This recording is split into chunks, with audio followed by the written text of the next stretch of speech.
একটু আমি মাঝখানে একটু বলে সমস্যার নিই, কারণে আপনি দুঃখিত। আসার জন্য আমি এই কথাটা বলতে, আজকে যে সমন্বয়ক শব্দটি বাংলাদেশে খুব পরিচিত, সেই সমন্বয়ক শব্দটি নিয়ে সব প্রথম নাম ধারণ করেছিলেন সাকিব ভাই আসলে গণশক্তি আন্দোলনের সমন্বয়ক আন্দোলন। হিসেবে। যেটি আসলে সাকিব ভাই এটার পেটেন্টও দাবি করতে পারেন, মানে যে কোনো সময় যে কোনো সমন্বয়ক যে কোনো জায়গায় আমি সমন্বয়ক বলছি বললে আপনি আসলে বলতে পারেন যে আমি হচ্ছি দাদা সমন্বয়ক বা বাবা সমন্বয়ক। যাই হোক, নূর আপনি না কন্টিনিউ করেন, থ্যাংক না, ইউ সো মাচ। জি, সাকিব ভাই তো এখনো আছে প্রধান সমন্বয়কারী, রাইট সে রাইট। তো সমন্বয়ের শুধু না। আচ্ছা, থ্যাংক ইউ। জি আপনার যে প্রশ্নটা করেছিলেন জি। যে হ্যাঁ। ডক্টর ইউনূসকে 5 বছর নির্বাচিত সরকারে পাওয়ার একটা আকাঙ্ক্ষা আমাদের এই আন্দোলনের, বিশেষ করে ছাত্র আন্দোলনের একজন পরিচিত ছাত্র নেতা, হুম তিনি ফেসবুকে স্ট্যাটাস দিয়েছিলেন, হুম যেটা কি মূলত অনেকে ভেবেছে যেহেতু তার সোশ্যাল মিডিয়াতে একটা বড় ফ্যান ফলোয়ার্স আন্দোলন কেন্দ্রিক আছে, অনেকে সেটা কপি করেছে, প্রচার করছে, ভাবছে যে যেহেতু তারা এই আন্দোলনের একটা পরিচিত মুখ বা পরিচিত নেতা, কাজে এটা হয়তো তাদের দৃষ্টিভঙ্গি, এবং যেহেতু তাদের মধ্যে আবার সরকারেও তাদের দুজন এখনো প্রতিনিধি আছে, 3জন ছিল, একজন হুম।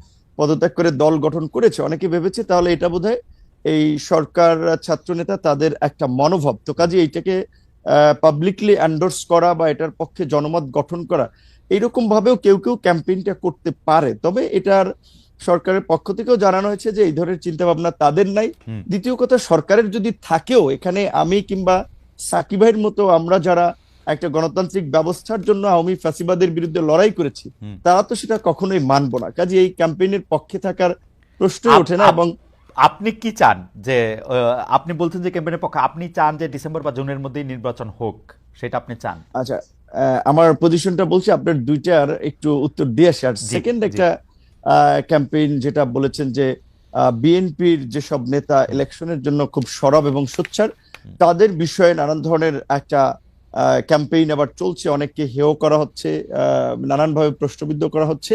এটা কিছু লোক এগুলো ছড়াচ্ছে, কেউ কেউ রাজনৈতিক ইন্টেনশন থেকে, কেউ কেউ তাদের নিজেদের একটা ফায়দা নেওয়ার জন্য। ধরেন যখন একটা অনির্বাচিত সরকার থাকে, তখন কিন্তু আহ, কিছু লোকেদের কদর বাড়ে, কিছু লোক সুযোগ সুবিধা নিতে পারে, কাজেই সেই কমিউনিটির লোকজন কিংবা সেই গ্রুপটা তো চাবে যে এই ধরনের একটা হুম সরকারকে জগা খিচুড়ি কিংবা এ ধরনের একটা মানে জনপ্রতিনিধিবিহীন ইলেকশনবিহীন যদি সরকার রাখা যায়, তাহলে তো সেখান থেকে তারা ফায়দা টায়দা নিতে পারছে, তারা ব্যবসা বাণিজ্য, কেউ কেউ দল গঠন করতে চাইলে বা দল করতে চাইলে সেখানে তারা সময়টাকে কাজে লাগাতে পারছে। এই ধরনের পক্ষে থাকা একটা শ্রেণীর একটা অংশের লোকজনের অস্বাভাবিক নয়। আবার ধরেন ইউনূসের মতো একজন ব্যক্তি যার এরকম একটা গ্রহণযোগ্যতা, এবং আপনি লক্ষ্য করেছেন যে ডক্টর ইউনূসকে যখন আওয়ামী লীগের আমলে হ্যারাস করা হচ্ছে, হুম মামলা দিয়ে অপমান করা হচ্ছে, সেগুলোর বিরুদ্ধে বলতে গেলে একমাত্র অফিসিয়ালি আমি এবং আমাদের দল থেকে আমরা রাজপথে মশাল মিছিল থেকে প্রতিবাদও করেছি তার পক্ষে।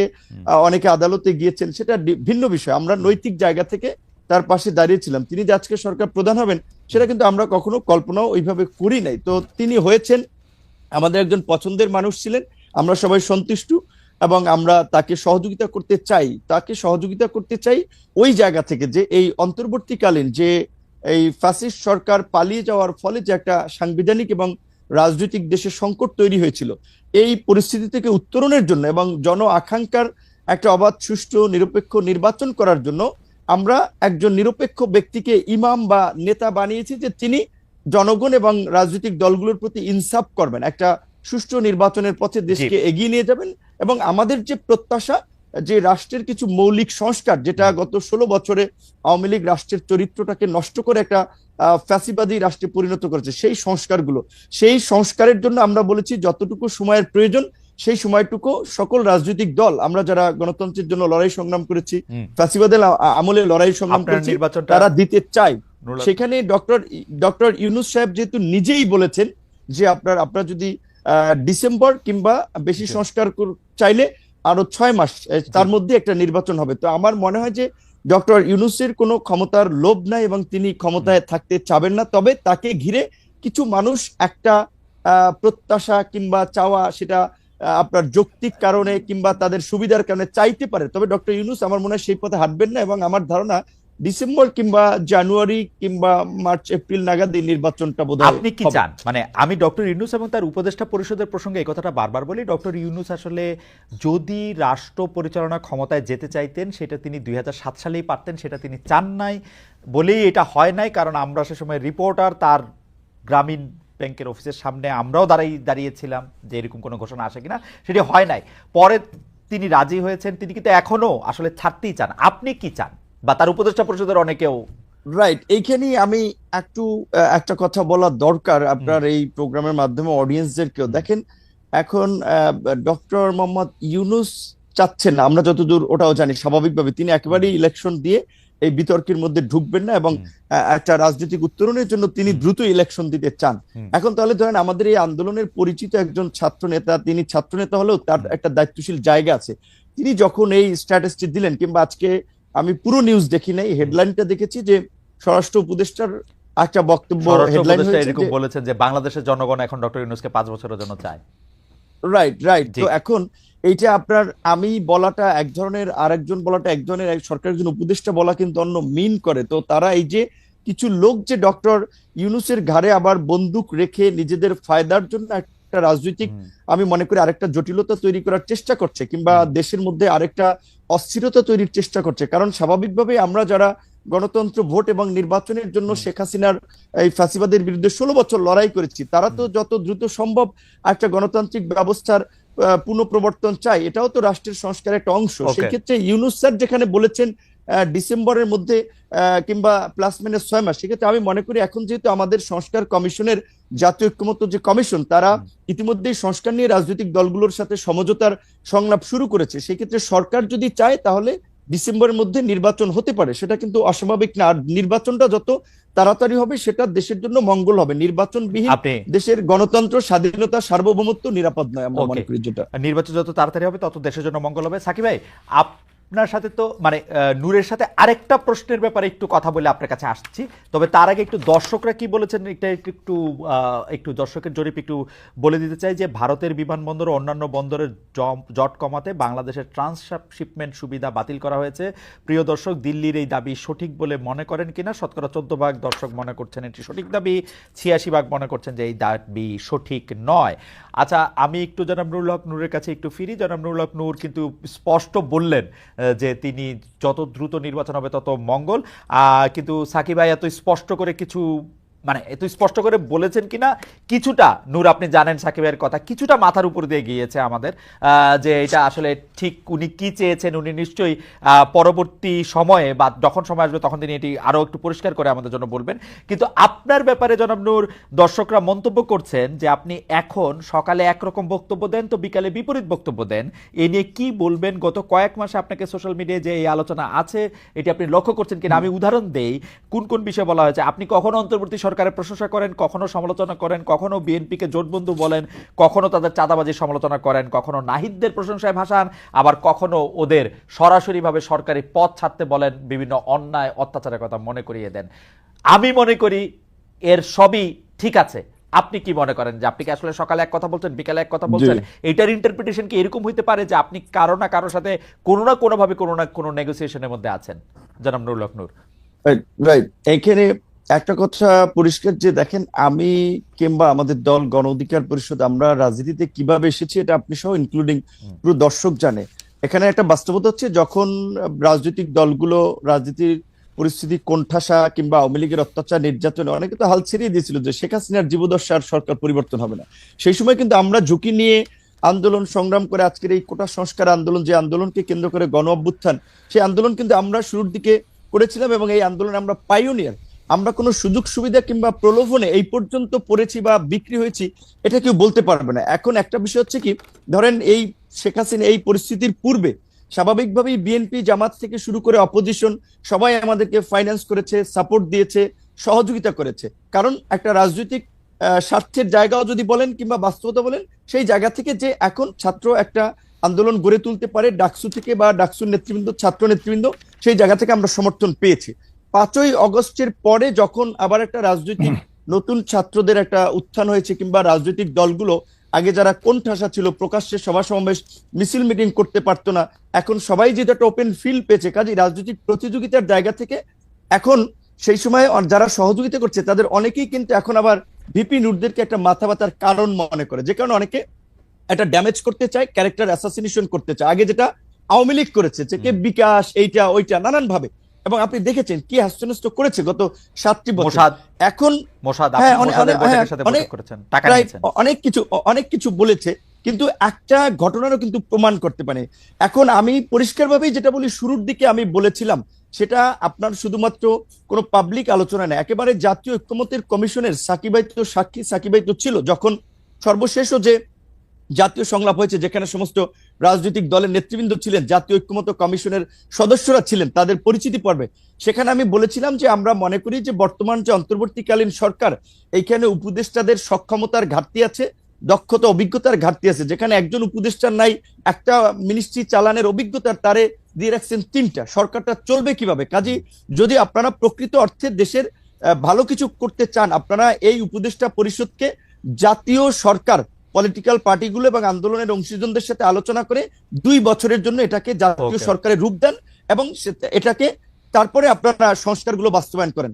যেহেতু জাতীয় সরকারের পজিশনে আমি 2 বছরের সময়ের ক্ষেত্রে কিন্তু আমি একমত বলেছি, এবং এটা আওয়ামী লীগের আমলে আমি বলেছিলাম যে 2 বছরের জন্য জাতীয় সরকার। যেহেতু জাতীয় সরকার হয়নি, এখন একটা সরকার হচ্ছে নির্দিষ্ট আপনার বলা চলে বলয়ের লোকজনের, এবং সেখানে এই যে ছাত্ররা এনসিপি একটা দল গঠন করেছে, আবার এনসিপির 2জন উপদেষ্টা আছে, তো এনসিপি সরকারের থেকে দল বানাবে, সরকারি সুবিধা নিয়ে দল বানাবে, এটা কি কোনো দল মানবে? যেই কারণে কিন্তু আমরা বলেছি শুরুর দিকে সরকারের যে গ্রহণযোগ্যতাটা ছিল বা রাজনৈতিক দলগুলোর যে সমর্থনটা ছিল, এখন কিন্তু সরকারের কিছু কর্মকাণ্ড উপদেষ্টাদের বক্তব্যে এখন সেই সমর্থনটা তারা হারাচ্ছে। সেই জায়গা থেকে আমি বলেছি যে শুরুর দিকে আমরা 2 বছর জাতীয় সরকার, এবং গতকালকে আমাদের সংস্কার কমিশনের যে প্রস্তাবনা, সেখানে আমরা বলেছি যে সরকার যদি আপনার এই সংস্কারগুলো বাস্তবায়ন করতে চায়, তবে অবশ্যই এই সরকারকে জাতীয় সরকারে রূপান্তর করে অধ্যাদেশের মাধ্যমে এই সংস্কারগুলো বাস্তবায়ন করবে রাজনৈতিক ঐক্যমত্যের ভিত্তিতে, অন্যথায় তারা পারবে না। কিন্তু সেই জায়গা থেকে আমি এইটুকু বলবো যে যারা এখন সত্যিকার অর্থে যারা এই এনসিপি কে কেন্দ্র করে কিছু নতুন সুবিধাভোগী লোকও তৈরি হয়েছে, যারা আগে কোনোদিন মিছিল মিটিংয়ে দেখিনি, রাজপথে দেখিনি, এখন তারা সমন্বয়ক, বড় বড় নেতা, এখন তারা মনে করছে যে আমরা যারা নির্বাচনের কথা বলছি তাদের খাবার তো বন্ধ হয়ে যাবে। যেই কারণে অনেকে ইন্টেনশনালি সোশ্যাল মিডিয়ায় এই ক্যাম্পেইনটা করছে যে বিপিনুর সকালে এক কথা বলে বিকেল এক কথা। ঠিক আছে, আপনার বক্তব্য পরিষ্কার।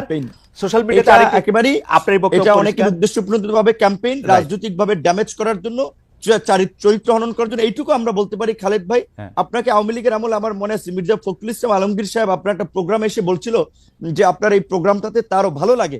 এখন দেখেন আপনাকে কিন্তু অনেকে গালি দিচ্ছে, আবার আওয়ামী লীগের দালাল ফ্যাসিবাদের দোষর বলে। অথচ আপনি যখন আওয়ামী লীগের আমলে ছাত্রলীগ কিংবা অনেককে এসে করা প্রশ্ন করেছেন, তখন আমরা তালি দিয়েছি, এখন আবার আমরা গালি দিচ্ছি। এই যে আমাদের যে একটা স্বভাব, এই যে একটু বলি খালেদ ভাই, এই যে আমাদের যে মানে বলবো যে সস্তা একটা যে স্বভাব, আমার পক্ষে গেলে তালি, বিপক্ষে গেলে গালি, এইখান থেকে যদি আমরা জাতিকে বের করে নিয়ে আসতে না পারি, আমাদের সোসাইটিকে যদি সচেতন না করতে পারি, তাহলে কিন্তু আমরা যে নতুন বাংলাদেশ বিনির্মাণের কথা বলছি, রাষ্ট্র সংস্কারের কথা বলছি, এগুলো কিন্তু টেকসই হবে না।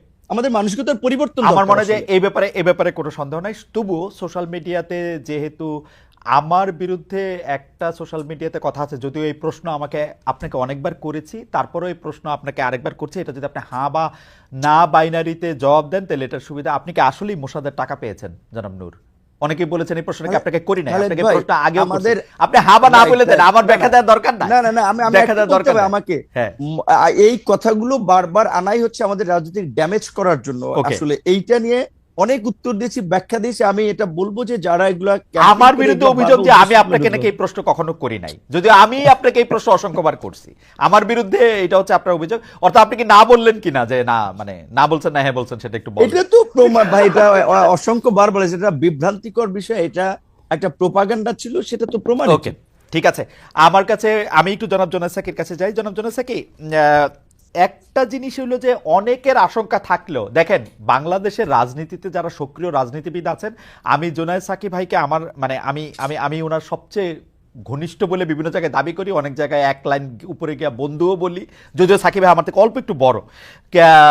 কিন্তু আমি আপনার কাছে এই প্রশ্নটা করতে চাই, সাকিব আপনি তো দীর্ঘ এইটা বলে কি সাকিবের পক্ষে আপনার অবস্থানটা জানাই দিলেন? হ্যাঁ, আমি সাকিবের পক্ষে অলওয়েজ।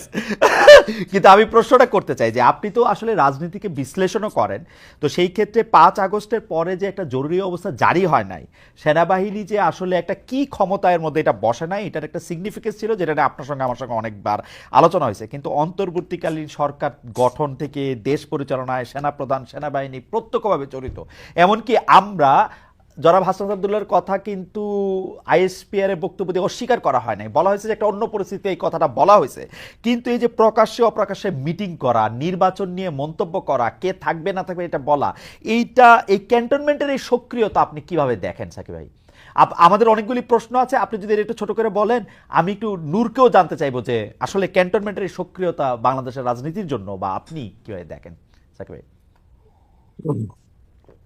আচ্ছা, আপনার আগের বিষয়ে যেটা আপনি বললেন মাথার উপর দিয়ে গেছে, জি সে বিষয়ে কিছু কথা বলতে চাই, তবে এই জি প্রশ্নটাকে আমি দ্রুত জি উত্তর দিয়ে নিই। জি দেখুন, আমরা তো গণতান্ত্রিক রাজনীতি চাই এবং সেইখানে সেনাবাহিনীর রাজনীতিতে হস্তক্ষেপের কোনো সুযোগ নেই। সেনাবাহিনী দেশ রক্ষার কাজ করবে, তার পেশাদার সেনাবাহিনী হিসেবে গড়ে উঠবে, তার মর্যাদা, সেই প্রতিষ্ঠানকে গড়ে তোলা আমাদের কর্তব্য। এখন এই যে 5ই আগস্টের আগে সেনাবাহিনীর যে ভূমিকাটা, সেটা একটা একটা পর্যায়ে এসে অনেকটা খুবই গুরুত্বপূর্ণ জায়গায় চলে এসেছিল। সেনাবাহিনী জনগণের উপর গুলি চালাবে নাকি সেনাবাহিনী আসলে এই জনগণকে, মানে জনগণের সাথে একটা মুখোমুখি হবে না। সেই জায়গাটাতে সেনাবাহিনী সিদ্ধান্ত নিয়েছে যে তারা জনগণের মুখোমুখি হবে না এবং তারা জনগণের উপর গুলি চালাবে না। সেটা আমরা সেনাপ্রধানের মিটিং এর মধ্য দিয়ে, সেনাবাহিনীর সাথে মিটিং এর পরে তার বক্তব্য শুনেছি। এবং একদিক থেকে বলা চলে যে এই অভ্যুত্থানে জনগণের যে উত্থানটা ঘটেছে তার সাথে সেনাবাহিনীও একভাবে কি বলতে পারেন যে তার সাথে যুক্ত হয়ে পড়েছে অথবা তার সমর্থনে এসে দাঁড়িয়েছে। এবং এইখানে আমরা যখন অন্তর্বর্তী সরকার গঠিত হয়েছে সেই ক্ষেত্রেও তাদের একটা, মানে এই অন্তর্বর্তী সরকারের কে সমর্থন করা, তার তার তার তাকে সফল করে তোলার জন্যই তারা তাদের ঘোষণাটা দিয়েছে। তো এই ক্ষেত্রে যেটা হয় যে সেনাপ্রধানের সাথে যদি কেউ গিয়ে কোনো আলোচনা করতে চায়, আলোচনা করে, তাহলে তো সেটা মানে এখন তাদের দায়িত্বের ব্যাপার। তো সেই দিক থেকে তিনিও একটা প্রতিষ্ঠান চালান। এক হচ্ছে তিনি বলতে পারেন যে আমি কারোর সাথে আলোচনা করব না, আরেকটা হচ্ছে যে তার সাথে কেউ আলোচনা করতে গেলে তিনি তার মতামত দিতে পারেন।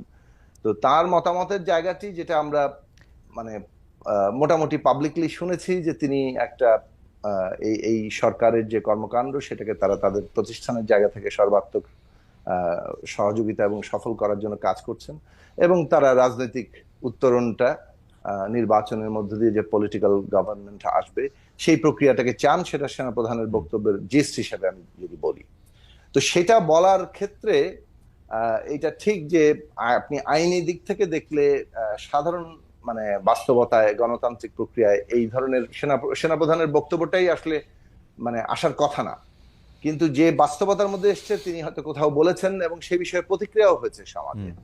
আমার মনে হয় যে এই বিষয়ে সরকার এবং সেনাবাহিনী আলোচনা করে তাদের নিজস্ব যে জুরিসডিকশন, তাদের নিজ নিজ কাজের এলাকা এবং এখতিয়ার, সেটা ঠিক করে নেবেন এবং সেটাই হয়তো মঙ্গল হবে। আমি একটু ফিরি আপনার ইয়েতে, আপনার আপনার মাথার উপর দিয়ে যেটা গিয়েছে। আমি দেখুন, আমার মনে হয় তো আমি আমাদের দিক থেকে আমরা আমাদের প্রস্তাবটা খুব স্পষ্ট করে বলেছি এবং আমাদের মনে হয় যে 5ই আগস্টের আগেও আমরা যেমন কনসিস্টেন্ট বক্তব্য দিতাম, 5ই আগস্টের পর থেকেও আমরা কনসিস্টেন্ট বক্তব্য দিয়েছি। আমরা বলেছি যে আমাদের ন্যূনতম জাতীয় ঐক্য রক্ষা করতে হবে। ফ্যাসিবাদী সরকারের পতনের পরে ফ্যাসিবাদকে বিলোপ করে একটা গণতান্ত্রিক ব্যবস্থা নির্মাণ করতে হলে আমাদের ন্যূনতম জাতীয় ঐক্যমত্য রক্ষা করতে হবে, মানে যারা ফ্যাসিবাদ বিরোধী শক্তি তাদের মধ্যে। জি। এবং গণতন্ত্রের মধ্যে প্রতিযোগিতা প্রতিদ্বন্দ্বিতা থাকে, কিন্তু সেটা যাতে এই ঐক্যমত্যকে ছাপিয়ে না যায়। এটা হচ্ছে প্রথম জায়গা। দ্বিতীয় জায়গা হচ্ছে আমরা বলেছি যে সংস্কার করতে হবে, নির্বাচনের জন্য সংস্কার দরকার এবং সংস্কার সম্পন্ন করা, চূড়ান্ত করার জন্য নির্বাচন দরকার, কারণ আলটিমেটলি একটা পার্লামেন্টে রাটিফাই করতে হবে সবকিছু। এখন যখন বোঝেন, তারপর আমরা বলেছি যে এই যে আমাদের ন্যূনতম যে ঐক্যমত্য হবে সেগুলো জাতীয় সনদ হবে, তার একটা অংশ নির্বাহী আদেশেই সম্পন্ন করা সম্ভব, আর সংবিধান পরিবর্তনের প্রশ্নটি ঐক্যমত্য অঙ্গীকার এবং অর্ডিন্যান্স করে সংসদে সেটাকে যাতে পরিবর্তন করা হয় সেই জায়গায় নিয়ে যাওয়া দরকার। সেই জন্য সংসদ নির্বাচনটা যে সংবিধান সংস্কার পরিষদের, আমি কিন্তু সংস্কার পরিষদের নির্বাচন আমরা চাচ্ছি, সেটাও বলেছি। এবং আমরা বলেছি যে এটা ডিসেম্বর থেকে জুন পর্যন্ত বর্তমান অন্তর্বর্তী সরকার খোদ প্রফেসর ডক্টর মোহাম্মদ ইউনূস তিনি যে সময়সীমা ঠিক করেছেন তার মধ্যে এটা সম্ভব। Right. তার মানে আমরা মনে করি যে এই সংস্কার শেষ করে ডিসেম্বর থেকে জুনের মধ্যেই নির্বাচন করা সম্ভব এবং আমাদের জি জি প্রধান মনোযোগের সম্ভব। জায়গা হচ্ছে আপনি কোনটা চান সেইটা জানতে চাইছিলাম, কারণ আমরা হচ্ছে এটা যে চাই, ডক্টর ইউনূস তো সম্ভব বলে তো আমরা চাই। ক্ষমতাই থাকতে চায় নাই, আসতেই চায় নাই, না, উনি আমি তো শেষ করি ওনার একবারে। বক্তব্য তো আমরা যখন সম্ভব বলি তার মানে এটা আমরা চাই, এবং আমরা কেন চাই বলি এইবার সেটা আমরা পরিষ্কার হয়েছে। স্পষ্ট বলেছি এবার যে পরিষ্কার হয়েছে। একটা গণতান্ত্রিক ব্যবস্থা গড়ে তোলাটা, অর্থাৎ সিস্টেম বিল্ড আপ করা, যেখানে ক্ষমতা হস্তান্তরের শান্তিপূর্ণ পথ থাকবে, জনগণকে জয় করে জনগণের এবার প্রতিনিধি পরিষ্কার আকারে হয়েছে। ক্ষমতা এইটা নির্মাণ করতে হবে। সেটা নির্মাণ করাটা জরুরি। একজন ব্যক্তি যত ভালোই হন না কেন, যত দক্ষ প্রশাসক, যত বেশি হন না কেন, শেষ পর্যন্ত যদি জনগণের এই গণতান্ত্রিক ব্যবস্থা আমরা তৈরি করতে না পারি সেটা টেকসই হবে না। ফলে গণতান্ত্রিক ব্যবস্থা তৈরি করাটা আমাদের কাজ। এবং Okay. Professor doctor Mohammad Yunus তিনি যে মাপের ব্যক্তি, হ্যাঁ। সারা দুনিয়াতে তার যে অবস্থান, বাংলাদেশে তার যে অবস্থান, এবং তার যে এই সময়কালে তিনি যে আমাদের সামনে তার যে সহমর্মিতা, তার যে সবকিছু মিলে তিনি যা এখন Okay. পর্যন্ত দেখিয়েছেন, আমার মনে হয় যে এটা তিনি তার কথাতেই এখন পর্যন্ত যেহেতু অটল আছেন সেটার উপরে আমরা আস্থা রাখি। এক, দুই হচ্ছে যে বাংলাদেশে তিনি একটা গণতান্ত্রিক উত্তরণ সাফল্যের সাথে তৈরি করতে পারলেন, মানে সম্পন্ন করতে পারলেন। এই দৃষ্টান্তটা স্থাপিত হওয়া খুব জরুরি। এখন কারণ যদি বাংলাদেশে এই ধরনের ডক্টর ইউনূসের মনে দৃষ্টান্তটাই হয়, নাই। এখন যদি ডক্টর ইউনূসের মনে হয় বা আমাদের মনে হয় যে গণতন্ত্রের পথে উন্নয়নে সফলতা পেতে হলে তিনি আরো 3 বছর যদি এখানে থাকেন, তাহলে গণতান্ত্রিক প্রক্রিয়ায়, গণতান্ত্রিক দলগুলি গণতান্ত্রিক প্রক্রিয়ায় আসতে এই বিষয়ে এক্স্যাক্টলি আমি শেষ করে হ্যাঁ, আপনার প্রশ্ন হ্যাঁ, বুঝে ফেলেছি। আমি এই বিষয়টাও স্পষ্ট করেছি হ্যাঁ। যে এইটা কিভাবে নির্ধারিত হবে তার একটা পদ্ধতিগত জায়গা লাগবে। ওকে, নির্ধারিত হবে, টেনিয়ার নির্ধারিত করার জন্য সকল রাজনৈতিক এবং শ্রেণী পেশা স্টেক হোল্ডার যারা অভ্যুত্থানের অংশ তাদের প্রত্যেকেরই সম্মতি লাগবে, কেননা সম্মতির ভিত্তিতে উনি মানে প্রত্যেকের সরকার সম্মতি এসেছেন। লাগবে, মানে এনসিপি তো সম্মতি দিয়েই দিছে, এখন সাকিব ভাইয়ের আর বিএনপি সম্মতি লাগবে, তাইলেই হবে। আর কে, আর বাকিদের তো আর গণনার মধ্যেই নাই। ও নূর আছেন, নূরের গণনাও আছে। আচ্ছা, আমি আসছি এবার সাকিব ভাই, আমাদের অনেকগুলি প্রশ্ন জমে গেছে। নূর আজকে প্যাচ লাগাইছে, নূর আজকে দেরি করে আইসা প্যাচ লাগাইছে। নূর একটু খুব দ্রুত আচ্ছা, কবেন কিনা, ঠিক আছে। আমাদের অনেকগুলি ব্যাপার আছে, সেই জন্য আপনাদের দুজনের মতামত আমরা একটু শুনতে চাই। যে ক্যান্টনমেন্টের রাজনীতির ওই প্রশ্নটা যদি আপনি বলতেন যে ক্যান্টনমেন্ট আসলে রাজনীতিতে প্রভাব বিস্তার করতেছে কিনা বা করা উচিত কিনা, একটু যদি সংক্ষেপে বলেন, অনেকগুলি প্রশ্ন জমে গেছে নূর। এখন আমি ছাত্র নেতাদের মতো যদি সস্তা কথা বলি তাহলে আমার অনেক পজিটিভ কমেন্টস করবে, অনেকে বাহবা দিবে, কিন্তু আমি বাস্তবতার নিরিখে আমি যেটা বুঝেছি, দেখেছি আমার এইটুকু বয়সে, বাংলাদেশের রাজনীতিতে ক্যান্টনমেন্টের মুক্তিযুদ্ধের পর থেকেই বিশেষ করে সেটা সামরিক সরকার কিংবা রাজনৈতিক প্রত্যেকটি সরকারে তাদের একটা প্রভাব ছিল, এবং এই সরকার গঠনের ক্ষেত্রেও তাদের প্রভাব রয়েছে। এটা বাস্তব, এটা অস্বীকার করা ওয়ে নেই। তো কাজেই সেখানে সরকার আপনার পরিচালনার ক্ষেত্রে ক্যান্টনমেন্টের আপনার পরামর্শ মতামত থাকতে পারে, এটা ন্যাচারাল। কিন্তু যেই বিষয়টি নিয়ে জলগুলো হচ্ছে কিংবা আলোচনা হচ্ছে, সেখানে আমার একটা বিষয় হচ্ছে যে ওই আইএসপিআর এর বিবৃতিতে কিন্তু পরিষ্কার করেছে যে সেনা প্রধান কাউকে ডাকে নাই, ওই ছাত্র নেতারাই আগ বাড়িয়ে সেনা প্রধানের আপনার সাথে ওকে, গিয়েছিল। আপনি বলতেছেন যে এটা একটা বাস্তবতা, এই ব্যাপারে আপনার বক্তব্য আমরা শুনছি। আপনি একটু মজার বক্তব্য শুনেন। আমাদের একজন দর্শক বলেছেন যে মহিউদ্দিন, আপনি 18 সালে বলেছিলেন আমি যদি নূরকে একটি কঠিন প্রশ্ন করি তাহলে আমাকে 100টিরও বেশি গালিগালাজের মুখোমুখি হতে হয়। এখন নূর আপনাকে একটি গালি বা ভণ্ড, যাই হোক, ভণ্ড হয়ে গেছে নূর। আমি যেটি বলি, আপনি যে বললেন ছাত্র নেতাদের সস্তা কথা, আপনার বেশিরভাগ ছাত্রনেতা হচ্ছে আপনার ছাত্র নানা কারণে, এবং তারা আপনার পথই কিন্তু আসলে অনুসরণ করতেছেন। আপনি যেই পথ দেখিয়েছিলেন, এখন আপনি সেই পথ থেকে বেরিয়ে আপনি এখন একটি কাঠামোবদ্ধ অবস্থা, সেনাবাহিনী, ক্যান্টনমেন্ট, অনেক বেশি প্রাতিষ্ঠানিক, এরকম একটি জায়গা, একটি মুরব্বীর জায়গা নিচ্ছেন কিনা আপনি? না, মুরব্বীর জায়গা না। বাস্তব কথা হচ্ছে, শুনেন, আমি চাইলে এই সরকার যদি সেনাবাহিনীর সহায়তা ছাড়া রাষ্ট্র পরিচালনা কিংবা সামনে একটা অবাধ সুষ্ঠু নিরপেক্ষ নির্বাচন, এটা সম্ভব নয়। কাজেই শুধু প্রতিপক্ষ করে তো লাভ নাই। সেনাবাহিনী, পুলিশ বলেন, অন্যান্য প্রতিষ্ঠানগুলো বলেন, তাদের সাথে নিয়ে আলাপ আলোচনা এবং সবাই মিলেই একটা অবাধ সুষ্ঠু নিরপেক্ষ নির্বাচন, এই সংকট এবং সামনের ভবিষ্যৎ, এটা নির্ধারণ করতে হবে। সেখানে ছাত্র, এই দু চারজন ছাত্র যেভাবে সামরিক বাহিনীকে একটা প্রতিপক্ষ বানিয়ে দিয়েছিল, এবং আরো 2-4 জন ইউটিউবাররা বাইতুল মোকাররম থেকে ক্যান্টনমেন্ট অভিমুখে যাত্রা করার জন্য একটা উস্কানি দিয়েছিল, এটা যদি হইতো বাংলাদেশে তো আরেকটা অন্যরকম পরিস্থিতি তৈরি হতো। সাকিব ভাই যেটা বলেছে, সেনাবাহিনী যদি এই আন্দোলনে শেষের দিকে সমর্থন না দিত তাহলে গৃহযুদ্ধ হতো। আপনি বন্দুকের সামনে যদি সামরিক বাহিনীও যদি বলতো যে আগামী কালকে থেকে তারাও অস্ত্র আপনারা তাদের সর্বাত্মক প্রস্তুতি নেমে যেত, কি পরিস্থিতি হতো চিন্তা করতে Okay. পারতেন? একটা নির্ঘাত গৃহযুদ্ধ। হয়তো আমরা জয়লাভ করতাম, সেটা ভিন্ন বিষয়, কিন্তু এই ব্লাডশেড থেকে রক্ষার জন্য সেনাবাহিনী তো একটা ইতিবাচক ভূমিকা নিয়েছে। যেমনি একটি ভূমিকাটি নিয়েছিল 90 সালে, যেমনি নিয়েছিল 75-এ, যেমনি নিয়েছিল 71-এ। সেই সেনাবাহিনীকে মুখোমুখি করার কোনো আমাদের কোনো জনাব নূর, প্রয়োজনীয়তা আপনার আছে বলে আমি মনে করি না। জনাব নূর, আপনার বক্তব্য পরিষ্কার। আমরা আবারও একটি কমন প্রশ্ন আপনাদের দুজনকে করতে চাই, এবার আপনাকে দিয়ে আমরা শুরু করতে চাই। ডক্টর ইউনূস সরকার প্রধান হিসাবে নরেন্দ্র মোদীর সঙ্গে বৈঠক করেছেন। এটি একটি বড় দিক কিনা বাংলাদেশের জন্য, এটা আসলে কতটা সিগনিফিকেন্ট, এটা নিয়ে একটা বলবেন। এটা এক ধরনের স্বীকৃতি, কেউ কেউ বলছেন। চীনে গিয়ে 7 সিস্টার্স নিয়ে তিনি যে বক্তব্য দিয়েছেন, সমুদ্র সুবিধা নিয়ে তিনি যে কথা বলেছেন, ল্যান্ডলক কান্ট্রি, এগুলিকে আপনারা সুবিধা করেন কিনা? বলা যায় এর প্রভাবে ট্রান্সশিপমেন্ট বাতিল করে দিয়েছে ভারত, এটাও দেখছেন কিনা? আমি জানি যে অনেক বড় প্রশ্ন, অনেক বড় প্রেক্ষাপট, কিন্তু নূর যদি একটু 2 মিনিটে বলতেন, আমরা একই প্রশ্ন সাকিব ভাইকে। না, আমি সংক্ষেপে বলবো, যেহেতু আমার একটা প্রোগ্রাম আছে। এটা হচ্ছে ডক্টর ইউনূসের সাথে প্রথমবারের মতো তিনি ক্ষমতা আসার পরে 8 মাসে ভারতের প্রধানমন্ত্রী নরেন্দ্র মোদীর সাথে একটা মিটিং হয়েছে। এটা ইতিবাচক, কিন্তু এটা খুব বড় আহামরি কোনো আপনার অর্জন হয়ে গিয়েছে সেটা আমি মনে করি না। আর এখানে স্বাভাবিকভাবেই একটা প্রতিবেশী দেশের সাথে তো বৈরী সম্পর্ক রেখে চলাটা কারোর জন্যই মঙ্গলজনক নয়। যদিও ভারত নিজের কারণেই আজকে বাংলাদেশের জনগণ তাদের সাথে একটা বৈরী পরিবেশ তৈরি হয়েছে। এখান থেকে উত্তরণে ভারতকে আমি মনে করি বেশি আন্তরিক হওয়া দরকার ছিল। সেখানে এই মিটিং এর কিংবা ইউনূস স্যার যে চীনে গিয়ে যে বক্তব্য দিয়েছেন, সেটা আমি মনে করি উনি বাংলাদেশের পক্ষ থেকে একটা শক্তিশালী অবস্থান ব্যক্ত করেছেন যে ইটটি মারলে পাটকেলটি খেতে হবে। সেই ক্ষেত্রে ভারতের এই ট্রান্সশিপমেন্ট বাতিল, এটা আলাপ আলোচনার মধ্যে দিয়ে, তাদের সাথেও আমাদের অনেক ইস্যু আছে, তারাও এখান থেকে অনেক বেনিফিট নিচ্ছে। সেখানে ভারত একেবারে আমাদেরকে কোণঠাসা করে ফেলবে সেটাও ভারত পারবে না। তবে আমরা চাই একটা উইন উইন জায়গা থেকে ডিপ্লোমেসিটা ওপেন করার জন্য, একেবারে বন্ধ করতে আমরা চাই না। ওকে, সাকিব ভাই, আপনি একটু সংক্ষেপে বা 1.5 মিনিটে বলবেন কিনা চীন সফর, ভারত সম্পর্কে মতামত, বিশেষ করে 7 যদি আপনার পরিষ্কার না হয়ে থাকে, আমি আগের প্রশ্নে এক লাইন একটু বলি। না, ওইটা পরিষ্কার হয়েছে ভাই। আচ্ছা, ওইটা পরিষ্কার হয়েছে, আমি বুঝছি। আমার ধারণা দর্শকরাও বুঝেছেন, কারণ দর্শকদের মতামত আমি দেখতে পাচ্ছি যে এটি নিয়ে আর এক মুহূর্তে মন্তব্য করছেন। আপনি যদি ভারত সফর। আচ্ছা, আমি ভারতের বিষয়ে যখন প্রফেসর ডক্টর মোহাম্মদ ইউনূস আমাদের প্রধান উপদেষ্টা হিসেবে ভারতের প্রধানমন্ত্রী নরেন্দ্র মোদীর সাথে বৈঠক করতে গিয়েছেন, সে বিষয়ে আমরা তখন আমাদের বক্তব্য দিয়েছিলাম যে এই যে বৈঠক ওপেন হচ্ছে, এটাকে আমরা ইতিবাচক ভাবে দেখি। কারণ ভারত আমাদের নিকটতম প্রতিবেশী, এবং এই প্রতিবেশীর মধ্যে জনগণের মধ্যে একটা সম্পর্ক থাকতে হবে। রাষ্ট্রের প্রতিনিধিদের মধ্য দিয়ে সেটা একভাবে হয়, আর এটার অন্য মাধ্যমও আছে। কিন্তু এটা ভারতের মনে রাখা দরকার যে 5ই আগস্টের পরে বাংলাদেশের জনগণ রায় দিয়ে দিয়েছে যে ওই পদানত বাংলাদেশ আর পাওয়া যাবে না।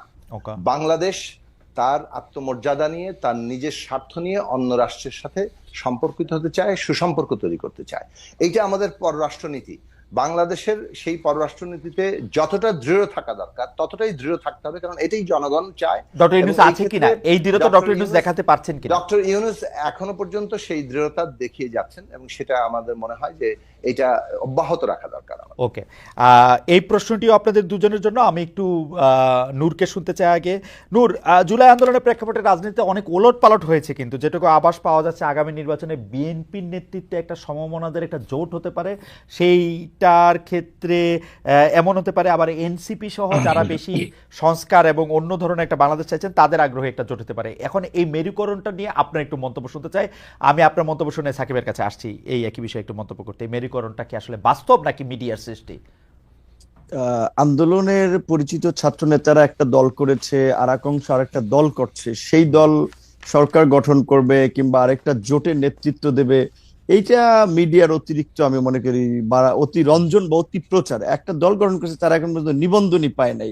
রাজনীতিতে এসেছে মাত্র কয়েকদিন, আগে তাদের ম্যাচুরিটি বা পরিপক্কতা তৈরি হোক, রাজনৈতিক ভাবে তারা গড়ে উঠুক। সেখানে এখনই তাদের নেতৃত্বে একটা জোট, আবার এইদিকে যদি বলেন বিএনপির নেতৃত্বে একটি জোট। হ্যাঁ, বিএনপি একটি বড় রাজনৈতিক দল, তারা সরকারে ছিল। আন্দোলন সংগ্রামে এই যে আমরা প্রায় 42টি রাজনৈতিক দল ইনক্লুডিং সাকিব ভাই সহ আমরা যে যুগপৎ আন্দোলন করেছিলাম, 31 দফা রাষ্ট্র সংস্কারের রূপরেখা এই আন্দোলনের আগেই দিয়েছিলাম, সেখানে আমাদের মধ্যে একটা বোঝাপড়া ছিল। কিন্তু বিএনপি কিছুদিন আগে বিএনপির এক শীর্ষ নেতার বক্তব্যে আমরা দেখতে পেলাম যে বিএনপি বলছে যে এই নির্বাচনে তাদের জোট গঠনের কোনো পরিকল্পনা নাই। তবে আবার তারা একটা জাতীয় সরকারের কথা বলেছে, কাজে বিএনপির কৌশলটা কি হয় সেটা জানি না। তবে আমরা আলাপ আলোচনা চালাচ্ছি বিভিন্ন রাজনৈতিক দলগুলোর সাথে, যে নিবন্ধিত কিংবা সমমনার দল, আমরা যারা একটা নতুন রাজনীতি চাই, পরিবর্তন চাই, যারা একটা ইতিবাচক ভাবে আগামীর বাংলাদেশকে দেখতে চাই, তারা যদি একটা সরকার গঠন করতে পারি, নির্বাচন একটা জোট গঠন করতে পারি, সেই আলাপ আলোচনাটি চলছে অনেকের জায়গা থেকে। সেখানে কার নেতৃত্বে কোন জোট হবে সেইটা বোধহয় এখনই সময় না, কারণ রাজনীতিতে যদি ধরেন নির্বাচন ডিসেম্বর হয় তাহলে এক ধরনের মেরুকরণ হতে পারে, ডিসেম্বর ওভার হলে আরেক ধরনের মেরুকরণ হতে পারে। আমি সহজ সরল ভাবে এটা মনে করি, মেরুকরণের এখনো অনেক সময় বাকি, অনেক জল অনেক দিকে গড়াবে আমার মনে হয়, যদি সময় যত যাবে তত বোঝা যাবে। সাকিব ভাই, আপনি প্রশ্নটা নিয়ে আপনি একটু মন্তব্য করবেন, কিন্তু আমার একটা মানে পর্যবেক্ষণ আছে। পর্যবেক্ষণটা হচ্ছে এরকম, আন্দোলনের সময় জোনায়েদ সাকি যত গুরুত্বপূর্ণ থাকেন, নির্বাচনের সময় ততটা গুরুত্বপূর্ণ থাকেন না। এটা আপনি খেয়াল করেছেন কিনা, এই মেরুকরণের প্রসঙ্গে যদি আপনি একটু বলেন। আচ্ছা দেখুন, আমরা এখন পর্যন্ত যে বাস্তবতায় আছি, সংস্কার সে বিষয়ে ঐক্যমত্য, তারপর সেই সংস্কারগুলো কিভাবে বাস্তবায়ন হবে, আগামী নির্বাচনটার মানে ক্যারেক্টার কি হবে, অর্থাৎ আগামী সংসদ নির্বাচনকে আমরা কিভাবে আখ্যায়িত করব, এই প্রশ্নগুলো নিয়ে এখন আলোচনা চলছে। নির্বাচনী ঐক্য প্রশ্নে এখনো পর্যন্ত কংক্রিট কোনো আলোচনা হয়নি। এটা ঠিক যে বিএনপি সহ আমরা 39-42টি দল আমরা যুগপৎ আন্দোলন করেছি, যুগপথের বাইরেও যার যার অবস্থান থেকে মোট 63টি দল আন্দোলন করেছে। এখন এখানে ইলেকশন যখন আসবে তখন এই পোলারাইজেশনটা হয়তো আরো স্পষ্ট হবে, কিন্তু এই মুহূর্তের এমফাসিস হচ্ছে যে সংস্কার এবং নির্বাচন এবং এই দুইয়ের মিলে যে টোটাল রোড ম্যাপটা এটা কিভাবে আসছে সে বিষয়ে একটা ন্যূনতম ঐক্যমত্য তৈরি করা, এবং সরকার আশা করি এই বিষয়ে দ্রুত বৈঠক করে একটা জায়গা তৈরি করবেন। আমাদের আর গুরুত্বপূর্ণ জায়গা দেখুন, আমরা বাংলাদেশে গণমানুষের রাজনৈতিক প্রতিনিধিত্ব করতে চাই। বাংলাদেশের বেশিরভাগ রাজনৈতিক দল যারা এখানে ফাংশন করেছে, এটা আমাদের দলের জায়গা থেকে আমরা বলেছি যে তারা স্বার্থগত দিক থেকে তাদের হয়তো দল অনেক বড়, গণমানুষও সেখানে আছে, কিন্তু গণমানুষের স্বার্থের তারা কতটা প্রতিনিধিত্ব করেন, যারা ক্ষমতায় গিয়েছেন তাদের ব্যাপারে তো আমরা আমাদের বিভিন্ন সময় অবস্থান বলেছি। এবং যেহেতু আমরা মনে করি স্বার্থগত জায়গা থেকে গণমানুষের স্বার্থ রক্ষার দল এইখানে যথার্থভাবে ক্রিয়াশীল নয়, আমরা সেই দলটা গড়ে তুলতে চেয়েছি, জনগণের একটা নিজস্ব রাজনৈতিক শক্তি গড়ে তুলতে চেয়েছি, বাংলাদেশপন্থী এবং একটা যে যাকে বলে যে জনগণের একটা অর্থনৈতিক, সামাজিক, রাজনৈতিক স্বার্থকে রাষ্ট্রের নীতিতে প্রতিফলিত করার জন্য আমরা রাজনৈতিক দল করি। এখন এখান থেকে মানে এই অবস্থানটি, এই ধরনের দলকে জনগণের ভেতরে শক্ত শেকড় গাড়তে সময় লাগে। বিশেষভাবে আমাদের দলের জন্ম এবং বিকাশের প্রক্রিয়াটি একটা পুরোটা সময়টাই ফ্যাসিবাদের সময়কাল ছিল। এখন যার ফলে আমরা যেভাবে দল আকারে বিকশিত হওয়ার একটা গণতান্ত্রিক ব্যবস্থায় সম্ভব ছিল সেটা এর মধ্যে সম্ভব হয়নি, কিন্তু আমাদের দল এই অভ্যুত্থানের পরে যথেষ্ট মাত্রায় বিকশিত হচ্ছে এবং আমরা অচিরেই একটা জনগণের পক্ষের একটা শক্ত গণতান্ত্রিক শক্তি হিসেবে আবির্ভূত হব। আমি শেষ প্রসঙ্গে জনাব নূর আপনার কাছে যেতে চাই, সাকিব ভাইকে আমরা এরপর একটু শুনবো, যে আমরা প্রায় দেখি মানে এই প্রশ্নে আমি আর আপনি প্রায় একই জায়গায়, সুতরাং আপনি এটা পার্সোনাল নিয়েন না। আমরা এনসিপি রে যেমনি করে ধরি, মানে নতুন রাজনৈতিক দলরে, যে তোমরা ইফতারে টাকা পাইছো কই, গাড়ির শোডাউনে টাকা পাইছো কই, তোমরা বাসা ভাড়া কেমনে দেও, তো মানে আমরা যেরকম ক্রিটিক্যাল ওদের প্রতি থাকি এই কথা বললে, যে আপনারা আসছিলেন যে নতুন রাজনৈতিক বন্দোবস্তের কথা বললে, এবং আমরা দেখাই যে আমরা চাই না যে ওরা এগুলি করুক, কিন্তু ওইগুলি না করে কি বাংলাদেশের রাজনীতি করা সম্ভব? এক।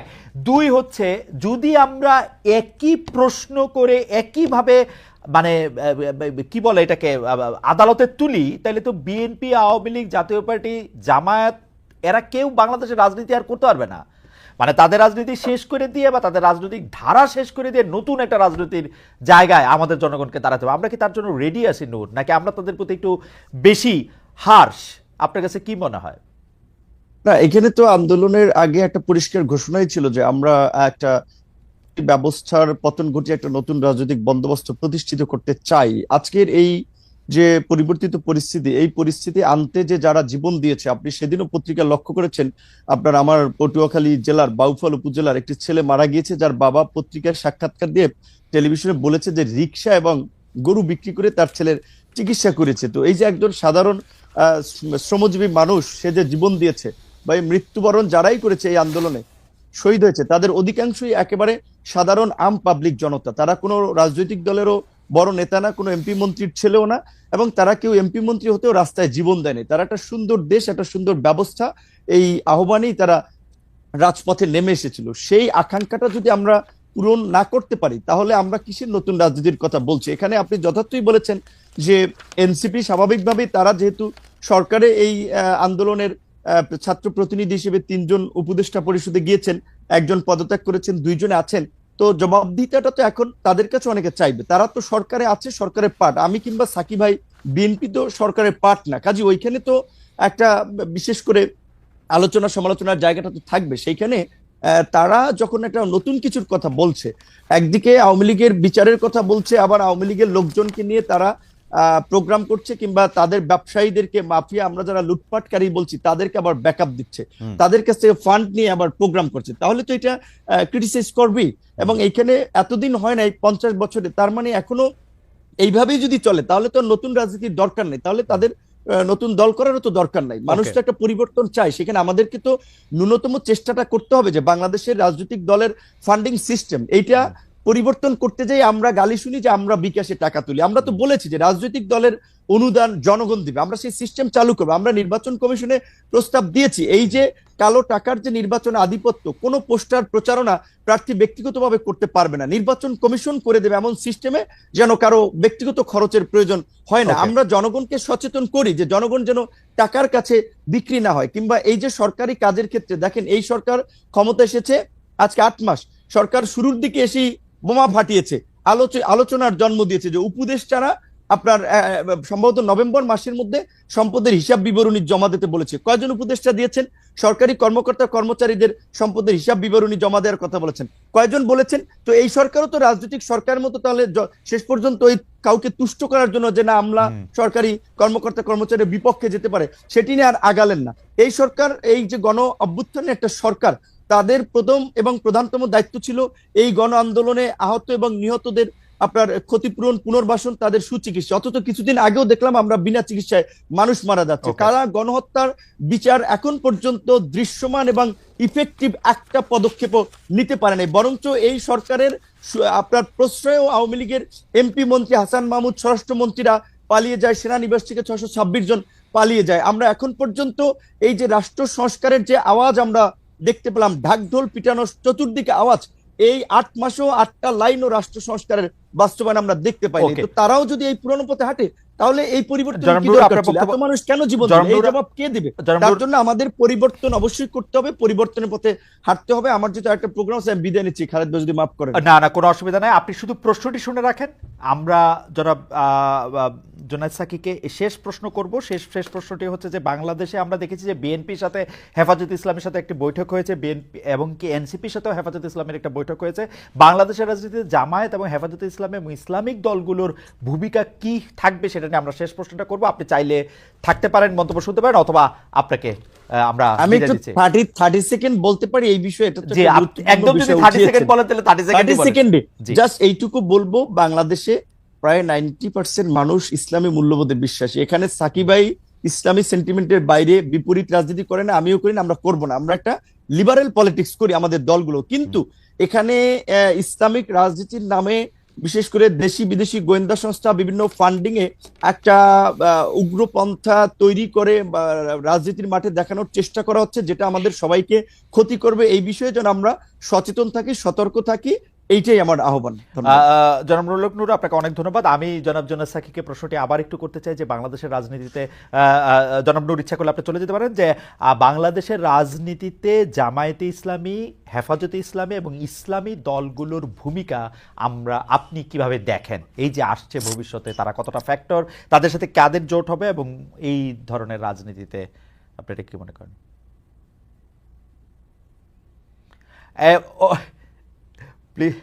Please mute his mic.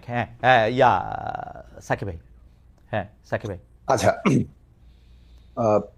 প্রথমত দেখুন, কাদের সাথে কার জোট হবে এটা তো আগেই বলেছি যে এখন পর্যন্ত এগুলোর কোনো আলোচনা হয়েছে এরকমটা আমার জানা নেই।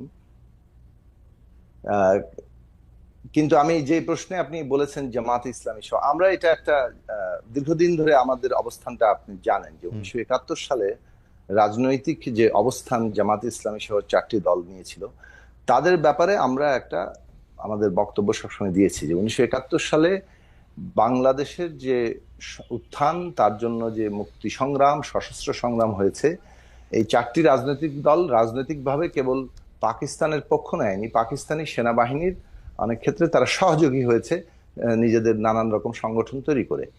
ফলে তারা এই বিষয়ে তাদের রাজনৈতিক অবস্থান এখন পর্যন্ত জনগণের কাছে তাদের যে ব্যাখ্যা সেটা হয়নি। তারা ক্ষমা চেয়েছেন এটা নিয়ে তারা বলেন, কিন্তু এটা স্পষ্ট, ক্ষমা যদি চেয়ে থাকেন এখনো তো চাইতে পারেন, তাই না? যে এই বিষয়ে তাদের জনগণের মধ্যে যেহেতু স্পষ্ট আছে, সেই ব্যাখ্যা তারা এখন পর্যন্ত দেননি। ফলে এটা খুব গুরুত্বপূর্ণ প্রশ্ন, কারণ বাংলাদেশের অস্তিত্বের সাথে এটার সংযুক্তি আছে। সেই ক্ষেত্রে এই এই বক্তব্যটা আমরা সবসময় দিয়েছি। দুই নম্বর বিষয় হচ্ছে যে দেখুন, যখন একটা গণতান্ত্রিক রাজনৈতিক ব্যবস্থা মানে কে কোন মতাদর্শ নিয়ে রাজনীতি করবে সেটা তো সেই দল ঠিক করবে, কিন্তু সেটা গণতান্ত্রিক ব্যবস্থার কাঠামোর মধ্যেই হতে হবে। গণতান্ত্রিক ব্যবস্থাকে কেউ যদি বদলে ফেলতে চায় তাহলে সেই ক্ষেত্রে আমরা তখন আমাদের অবস্থান গ্রহণ করব, কিন্তু গণতান্ত্রিক ব্যবস্থার মধ্যে কে কোন মতাদর্শ নিয়ে রাজনীতি করবে এটা তো আমরা ঠিক করে দিতে পারি না। আমরা জনগণের জন্য যে তার আদর্শ লক্ষ্যকে সঠিক মনে করি, জনগণের নিজস্ব রাজনৈতিক শক্তি যেভাবে গড়ে উঠতে পারে, যেভাবে তার সর্বোচ্চ স্বার্থ রক্ষিত হতে পারে, আমরা সেই অনুযায়ী আমাদের রাজনৈতিক জায়গাটা ঠিক করি। আমি একটু ফিরে যাই আপনার আগের প্রশ্নটাতে, যেটা নূর উত্তর দিচ্ছিলেন। দেখুন খালেদ, একটা কথা আপনাকে বলি, বাংলাদেশের মধ্যে আপনি যদি দেখেন যে এখানে মানে একটা কর ব্যবস্থা আছে যে আমরা সরকারকে কর দিই, আর একটা প্রাইভেট কর ব্যবস্থা আছে, মানে পেট্রন ক্লায়েন্ট একটা ব্যবস্থা আছে। এখানে নানান কার্যক্রমের জন্য লোকজন নানাভাবে থাকে, হকার থেকে শুরু করে বিভিন্ন কাজে, এবং তারা সাধারণত ক্ষমতায় যারা থাকে এবং তার সাথে আইন শৃঙ্খলা বাহিনী সহ যে ক্ষমতার কাঠামোটা তৈরি, ওখানে তারা নানানভাবে মানে ট্যাক্স দেয়, রেন্ট দেয়, যাকে বলে বখরা দেয়। তো এই যে বখরা, এই বখরা একটা বিরাট অর্থনৈতিক কাঠামো, সামাজিক কাঠামো, যেটার সাথে রাজনৈতিক দল, বিশেষত ক্ষমতাসীন দলগুলো প্রায় মানে এমবেডেড, একটা অঙ্গাঙ্গী ভাবে যুক্ত থাকে। এখন এই যে জায়গাটা, এটা বাংলাদেশের এমন এই বিদ্যমান অর্থনৈতিক রাজনৈতিক বন্দোবস্তের একটা ফল। আমরা যে বন্দোবস্ত বদল কথা বলি, সেটা কেবলমাত্র কতগুলো কাঠামোগত নয়, সেটা আর্থসামাজিক ক্ষেত্রেও বটে। কিন্তু এটা তো কাঠামোগত পরিবর্তন, আইনগত পরিবর্তনটা প্রথমে করতে হয়, তারপরে ওই জায়গাগুলোতে পরিবর্তন আনার জন্য সেই রকম রাজনৈতিক শক্তিও লাগে যারা অঙ্গীকারাবদ্ধ। কিন্তু আমরা যখন নতুন রাজনৈতিক দল হিসেবে ছাত্রদের মধ্যে থেকে কখনো দল গড়ে উঠেছে, যেমন নূরদের দল যখন তৈরি হয়েছে, আমরা কিছুটা আগে থেকে রাজনীতি করি, সেই হিসাবে এক ধরনের বলতে পারেন তুলনামূলকভাবে অগ্রজ। সেই জায়গা থেকে আমরা কিন্তু নূরদেরকে স্বাগত জানিয়েছিলাম, এমনকি কিভাবে একসাথে কাজ করা যায় তার জন্য অনেক উদ্যোগ নিয়েছিলাম। এনসিপি গঠনের আগে তারা যখন রাজনৈতিক দল গঠনের চিন্তা করেছে, বা আনুষ্ঠানিক অনানুষ্ঠানিক সবভাবেই আমরা তাদেরকে স্বাগত জানিয়েছি, কেননা গণতান্ত্রিক ব্যবস্থায় তরুণরা যখন রাজনৈতিক দল সংগঠিত করে আসতে চায়, সেটাকে আমরা ইতিবাচক ভাবে দেখি, এবং এখনো আমরা তাদেরকে ওই ইতিবাচক জায়গা থেকেই দেখি। সে কারণে নিন্দা কিংবা ধরেন খুব বেশি মানে গালাগালি তো আমি করি না, তো সেই জায়গা থেকে আমরা কিন্তু কোনো অবস্থান নিই না। আমরা কোনো ক্ষেত্রে সতর্কতা জায়গাটা দেখানোর চেষ্টা করি। তার মধ্যে একটা বিষয় হচ্ছে এইটা, যেমন ধরুন আপনি যদি ক্ষমতা প্রদর্শন করেন তাহলে, এবং আপনার হাতে ক্ষমতা আছে, তাহলে কি হবে, ওই যে যারা ক্ষমতার সুবিধা নিতে চায় তারা আপনার সাথে এসে জড়ো হবে এবং ওই পেট্রন ক্লায়েন্ট সম্পর্কের মধ্যে ঢুকে পড়বে। তার ফলে আপনি যে নতুন বন্দোবস্ত করতে চান, আপনার কাঠামোটা এমন ভাবে দাঁড়িয়ে যাবে যে আপনি চাইলেও আর পারবেন না। মানে আপনার কাঠামোর ব্যাপারে আপনাকে সতর্ক থাকতে হবে। আপনি যদি একটা কাঠামোকে এমন ভাবে গড়ে তোলেন যে কাঠামোর মানে বিরুদ্ধে গিয়ে আপনি একটা কাজ করতে যাবেন, তখন আপনার পার্টি আপনার সাথে থাকবে না, আপনি তখন বাধ্য হবেন আপনার পার্টি যা বলে, আপনার লোকেরা যা বলে সেটা শুনতে। সেই ক্ষেত্রে আমরা কিন্তু এই ছাত্রদের নতুন দলকে কিংবা অন্যান্য দলকেও আমরা আহ্বান জানাই যে আমাদের কাঠামোগত বদলের জায়গায় ওইটা যদি আমরা না করি, তাহলে এই যেমন এখন ধরুন বিএনপির কথা বলি, আমাদের আর সময় নেই সাকিব ভাই, আমরা অলরেডি না 30 সেকেন্ডে বলেন ভাই। বিএনপির মতো দল তারা সেন্ট্রালি, মানে অ্যাক্টিং চেয়ারম্যান জনাব তারেক রহমান থেকে শুরু করে পুরো মহাসচিব থেকে শুরু করে সবাই বলছেন যে চাঁদাবাজি এটা নিয়ন্ত্রণ করতে, বহিষ্কার করছেন, কিন্তু নিয়ন্ত্রণ করতে পারছেন না। এই যে জায়গাটা, এটা কাঠামোগত সমস্যা। মানে এটাতে আমি সমালোচনা করেই বলছি যে একটা কাঠামোগত সমস্যাও আছে। ফলে আমাদের বাংলাদেশের নতুন রাজনৈতিক বন্দোবস্ত মানেই যেমন আইনগত, সাংবিধানিক কাঠামোগত পরিবর্তন, গুরুত্বপূর্ণ কথা বলেছেন সাকিব ভাই। মাঝে মাঝে ক্ষমতাধরদের অনেকেই বলছেন যে তাদের উপর আমাদের কোনো কন্ট্রোল নাই, সেটি একটি আসলে অ্যাড্রেস করা দরকার, স্ট্রাকচারালি জায়গাটা দেখা দরকার। এটা সাকিবের সাথে আমি একদম একমত। জনাব জোনেসাকে আপনাকে অনেক ধন্যবাদ, আপনি আমাদেরকে সময় দিয়েছেন, অনেকগুলি গুরুত্বপূর্ণ বিষয়ে কথা বলেছেন। আপনাকে অনেক ধন্যবাদ।